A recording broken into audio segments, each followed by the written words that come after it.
Hello everyone and welcome to another episode of Riordanverse News, your one-stop spot for everything Riordanverse, whether it be books, adaptation or anything in between. This is the place you want to be, so be sure to hit that subscribe button and the notification bell if you haven't already for weekly news to do with the Riordanverse.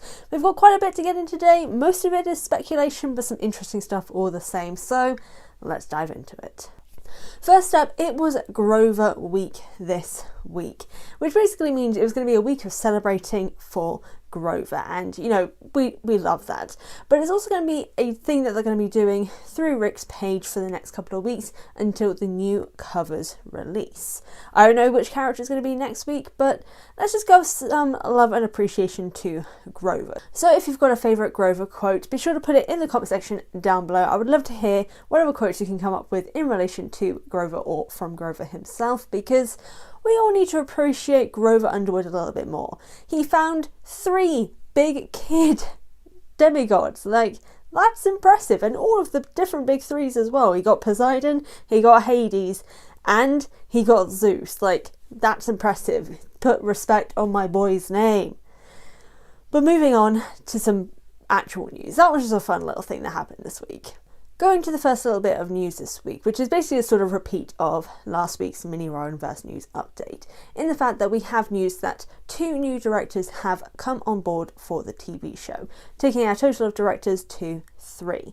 Now, we don't know if this is going to be the final lot of director numbers or if they are going to be new directors coming in later, but currently it seems like it is going to be just these 3.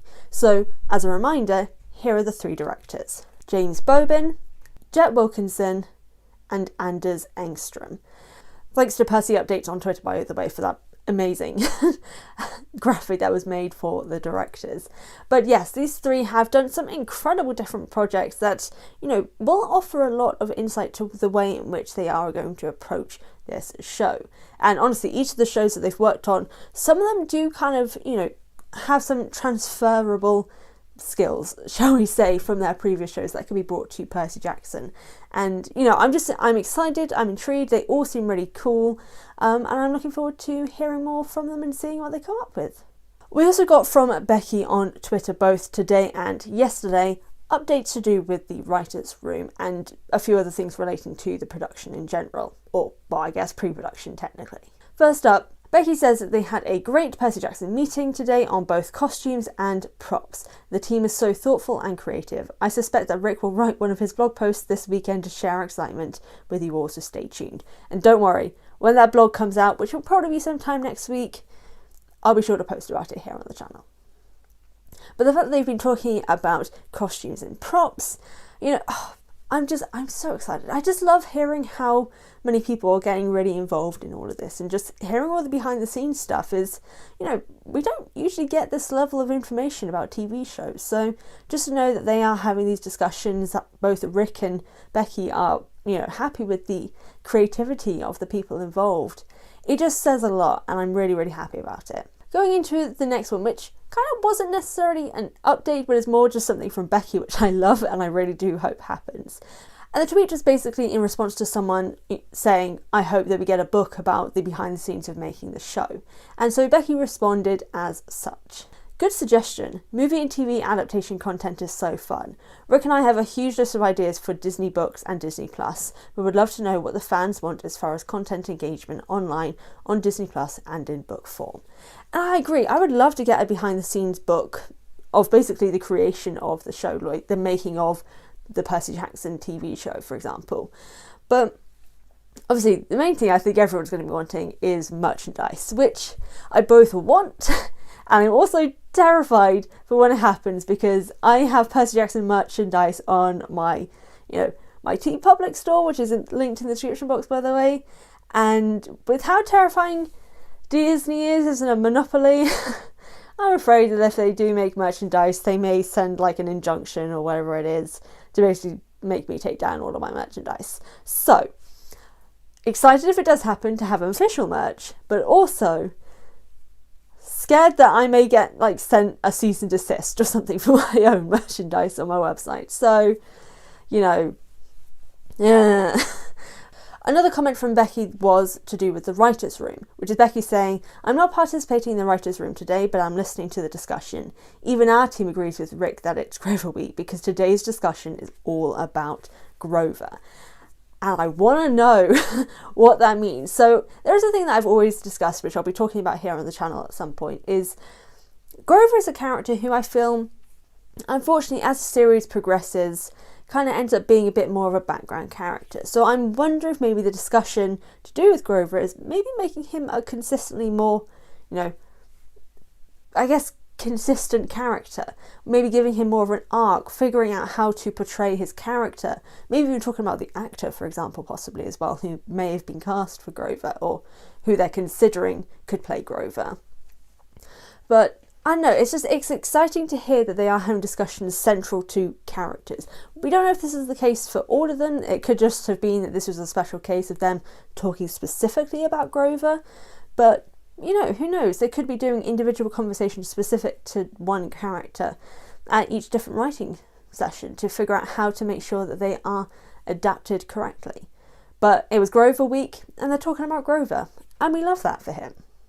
Now, another thing that happened over on Twitter was that Updates Percy, a Percy Jackson TV show update Twitter handle, which will be linked in the description box down below, posted a video that came from at CRFEVIE, who contacted Brandon Jackson, who played Grover in the movie, to see whether or not he would be interested in coming back for the show. And I will play the audio of his response to that. I would love to do the series. They haven't called me for it. So there you go. And honestly, it's nice to hear that a few actors, like we've heard from, I think it was Logan Lerman and even Alexandra, who mentioned that they would be interested in coming back for the TV show. Of course, unfortunately for them, we did see this post from Rick that I did talk about in a previous Riordanverse news, of Rick basically saying that anyone involved with the movies is to be kept like a 500-mile radius from the TV show. And I think it is basically that Rick wants to kind of keep a complete separation from the movies, because as we know from the blogs that he did about it, he has some really bad memories to do with the movie. Obviously, the actors are not responsible for that at all, but either way, anyone who was involved with that project is probably just going to bring up some memories of, how disrespected he was when that adaptation came out, in the sense that he was not remotely consulted. His series that he put so much into was disrespected on the big screen. So I can see, and it would be cool if they made cameos, but I can understand why Rick wants to keep a complete separation. But it's nice to know that Brandon himself, would be interested in coming back. But I doubt it will happen. And I know a lot of people have been talking about it, but I'm kind of with Rick on this. I'd rather have a complete separation in some way. I originally was kind of like, oh, it'd be cool if we had cameos from the Percy actors from both the musical and the film, but now I'm kind of like, yeah, a separation to make this its own thing, I think is better. But it's nice all the same. Before we go into the speculation part of this episode, there is a Rick Riordan Presents imprint update in that Kwame Mabalia, the author of the Tristan Strong series, is going to be part of an author talk tomorrow, so April 2nd, on Black Boys and Magic with fellow author Antoine Bandley, who's the author of TJ Young and the Orishas series. Now, both of those series dive into African mythology. In the case of Kwame, it's African American mythology, and in the case of Antoine, it is West African, specifically Nigerian mythology. And, it's going to be really interesting. I'm hoping to get into the talk tomorrow as well, although I think it's quite late my time, so we'll see. But if you're interested in diving into that author talk, I've got the links for that in the description box down below. But getting into the kind of big but speculation side of the adaptation news, in that we may possibly have a casting update. But even if it's not an actual one, we have a hint and a first look, kind of, at a script for the first episode, or, well, maybe not the first episode, but of an episode of Percy Jackson. Now, the bit of the script that we've seen is a scene between Luke and Percy, and it's seemingly a scene before Percy goes off on the quest, in which he is considering maybe having asked Luke to join him, or it could be the finale of of this season of, you know, the reveal that Luke is the bad guy. It could be either one. It could be either before the quest or after the quest. Either way, it's between Percy and Luke, and it's fascinating, and I'm very excited to see how it's going to play out on screen.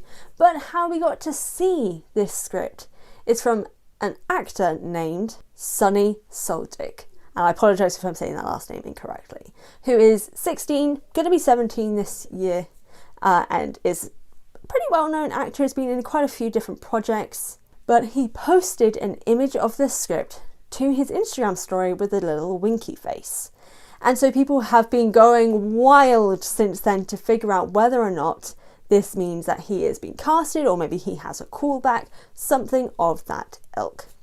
Now, people were kind of worried, thinking that he may be Percy. But a reminder to everyone, the casting call for the trio have been for young 12-year-old people. And it's something that Rick has continuously said, that there will be no age changes. Everything will be fitting the book. But also, we don't actually know if he's been cast, if he's involved in it, or if he just had a callback. Either way, we got our first little bit of a look at a script, which is amazing. And we possibly, speculation, have a member of the cast known. Now, reminder, these are kids. Yes, I know, he's 16, 17, still a child. Get that in your mind. If you have any thoughts, or if you're unhappy about this possibility, keep it to yourself. Don't post anything about it. Don't go talking to Sonny. Leave it be. But that is all we have time for this week. So be sure to hit that subscribe button and the notification bell if you haven't already, for weekly news to do with the Riordanverse. And of course, as always, be kind in the comments. That's bare minimum, people. And be sure to stay tuned and keep your eyes peeled for more information.